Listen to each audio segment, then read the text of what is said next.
घर से निकाले जाने के बाद हम लोग स्टेशन पे आ गए हैं दिल्ली जाने के लिए, और वो हमारा सामान था और हम पहुंच चुके हैं गोरखपुर रेलवे स्टेशन पे।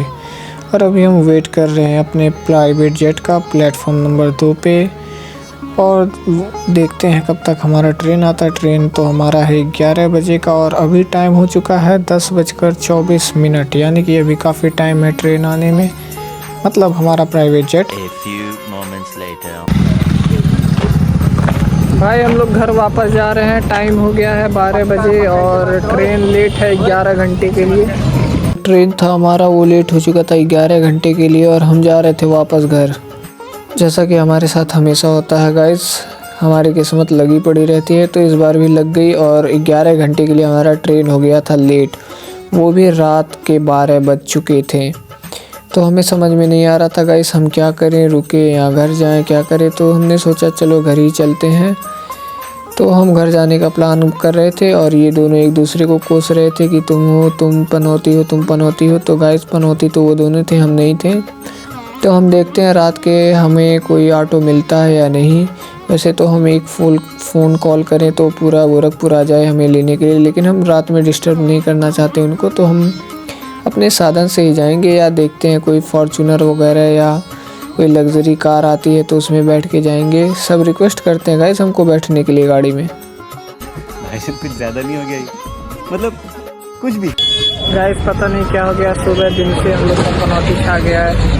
पहले टिकट में हम लोग का नाम खराब हुआ, फिर एज भी खराब हो गया टिकट में, और अब ट्रेन ही साला कैंसिल हो गया। उनको एक ही लड़के शक हो रहा है इस पे लड़की भाई तब। और अब देखो गाइस हम लोग घर के जाना है। कितना लेंगे? तो गाइस रात काफ़ी ज़्यादा हो गई थी, ऑटो वाले कुछ ज़्यादा ही चार्ज कर रहे थे और हमें घर भी जाना था। तो ऑटो वाले बोल रहे थे कि या तो भैया 150-200 रुपये दो, या तो कोई एक लोग आके झुक जाओ हमारे सामने।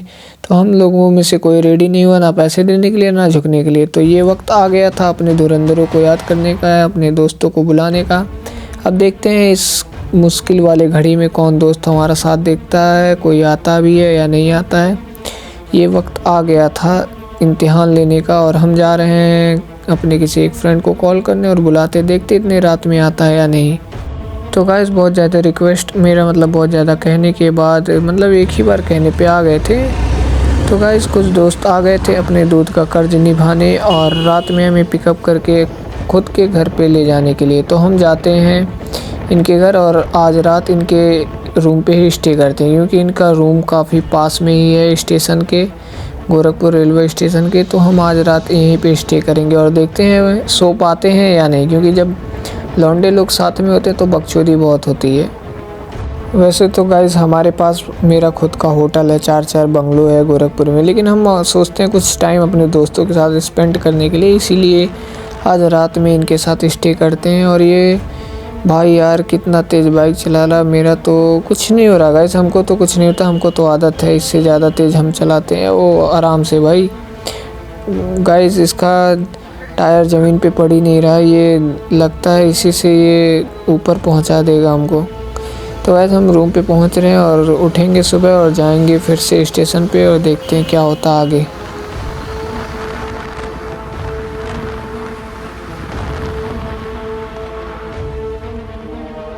तो गाइस मुर्गे के उठने से पहले हम लोग उठ गए और बिना नहाए धोए रेडी होके मस्त सा स्टेशन पे आ चुके हैं गाइस। तो अभी हम वेट करने वाले हैं अपने ट्रेन का। ट्रेन है हमारी लगभग 10 बजे, और हम कुछ खा पी लेते हैं, क्योंकि सुबह उठते ही हम डायरेक्ट रूम से यहाँ स्टेशन पे आ गए।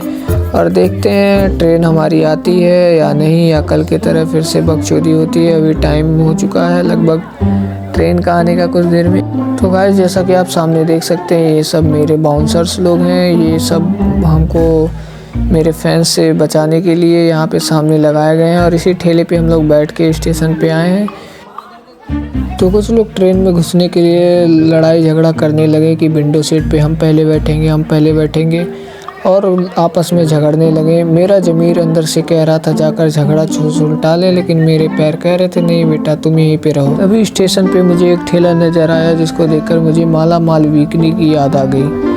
ये ठेला काफ़ी प्रसिद्ध है और ये इम्पोर्टेड ठेला गोरखपुर स्टेशन पे आया है। गाइस हमारे ट्रेन में स्टेशन पे फिर से अनाउंसमेंट हुआ है कि ट्रेन लेट है। फिर से 4 घंटा वही देखने जा रहे हैं। हमारी किस्मत बिल्कुल देर तक चाय में डूबे बिस्कुट की तरह हो गई थी कि उसको निकालने पर वो टूट जा रही थी। और हुआ यूँ कि जो ट्रेन था हमारा वो कुछ घंटे और लेट हो गई थी। ऐसा लग रहा था कि हमारी देश की मिट्टी, हमारा गोरखपुर हमें यहाँ से जाने नहीं देना चाह रहा था। वो चाह रहा था कि कुछ दिनों तक हम यहाँ गोरखपुर में और रहें, दिल्ली ना जाएं। ऐसा प्रतीत हुआ। इसी वजह से हमें भी अपने धरती से प्यार था, मिट्टी से प्यार था, इसीलिए रुक गए और यहाँ पे कुछ बहस होने लगा। वो बहस देखने लगे।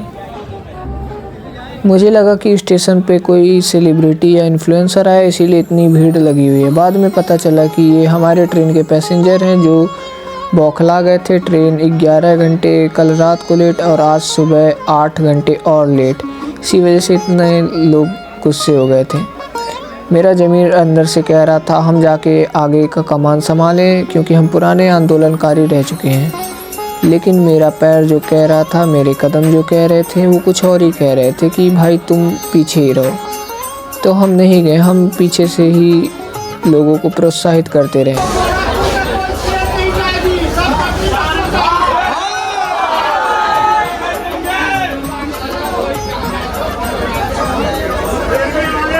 तो हालात कुछ ज़्यादा ही बिगड़ रही थी, जिससे रेलवे पुलिस फोर्स भी आ गई थी कमान संभालने के लिए। और मैं पीछे से लोगों को प्रोत्साहित कर रहा था और सही मौके की तलाश में था। जब मेरी ज़रूरत पड़ती मैं तभी आता। और कुछ लोग बोल रहे थे अगर ट्रेन का पैसा वापस नहीं हुआ, हमारे टिकट का पैसा वापस नहीं हुआ, तो हम ट्रेन की पटरी पर लेट जाएंगे और कोई भी ट्रेन जाने नहीं देंगे। मैं तो बिल्कुल भी नहीं लेटने वाला था, क्योंकि ट्रेन की पटरी बहुत गंदी होती है और मेरे कपड़े ख़राब हो जाते हैं। तो मैं पीछे से ही प्रोत्साहित कर रहा था लोगों को, लोगों के अंदर जोश भर रहा था और लोगों को मोटिवेट कर रहा था कि भाई प्रोटेस्ट करो। बिना मेरे रहते कोई कुछ नहीं कर पाता। काफ़ी घंटे वेट करने के बाद फाइनली गए, हमारा ट्रेन आ चुका था 4:30 बजे ही और अभी 5:30 से ज़्यादा हो गया टाइम। और मुझे मिला यहाँ पे एक ख़ास किस्म का टोटी, जहाँ पे इसको ऑन कैसे करते हैं किसी को नहीं पता, ताकि रेलवे वाले अपना पानी बचा सकें, क्योंकि लोग ऑन कर ही नहीं पाएंगे तो पानी कहाँ से यूज़ करेंगे। तभी मेरा दिमाग चला और मेरा चील भरा निगाह नीचे पहुँचा इसके ऑन ऑफ स्विच पर। तब जाकर पता चला कि ये ख़ास किस्म का है, लातों के भूत वाला टोटी है गाइस। जी हाँ, यहाँ पे लातों का यूज़ करके हाथ धुलना पड़ता है तभी पानी निकलता है। ये लातों के भूत वाला टोटी है। तो गाइस अभी हम आ चुके हैं अपने सीट पर और आराम कर रहे हैं और हम बिना कुछ खाए पिए हैं और नींद अच्छी खासी आ रही है और टाइम हो चुका है लगभग 7:30 बजे। तो अभी हम जा रहे हैं सोने गाइस और देखते हैं कल सुबह तक कब पहुंचते हैं। खैर इसका टाइमिंग तो पहुंचने का लगभग 5-6 बजे सुबह का है और देखते हैं ये ट्रेन पहुंचा पाती है या नहीं। इंडियन रेलवे है गाइस, कुछ भी हो सकता है।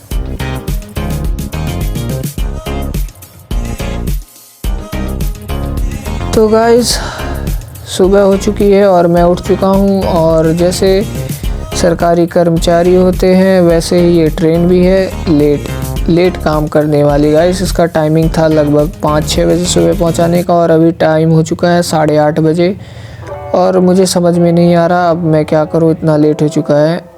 अगर इसी स्पीड से ट्रेन चलता रहा तो हमें सदियों लग जाएंगे दिल्ली पहुंचते हुए। जब तक हम दिल्ली से वापस आएंगे तो दूसरा सीज़न स्टार्ट हो गया रहेगा।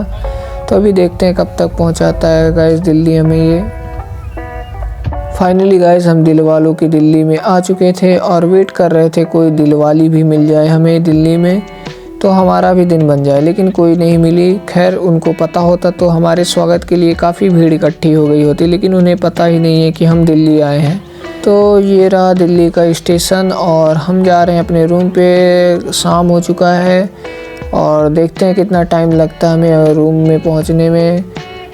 अभी तो हम अपने चॉपर से जाते, लेकिन चॉपर उतरने के लिए यहाँ पे हेलीपैड नहीं है तो इसीलिए हमें मेट्रो करना पड़ेगा।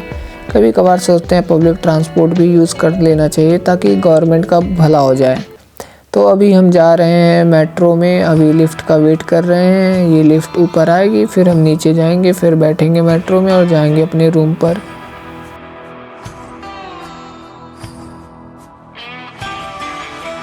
फाइनली गाइस हम अपने रूम पर पहुंच चुके हैं सदियों बाद और इतना अथक प्रयास के बाद, और टाइम हो चुका है लगभग 4 बजने वाले ही हैं और रूम का हालत काफ़ी ख़राब हो चुका है गाइस।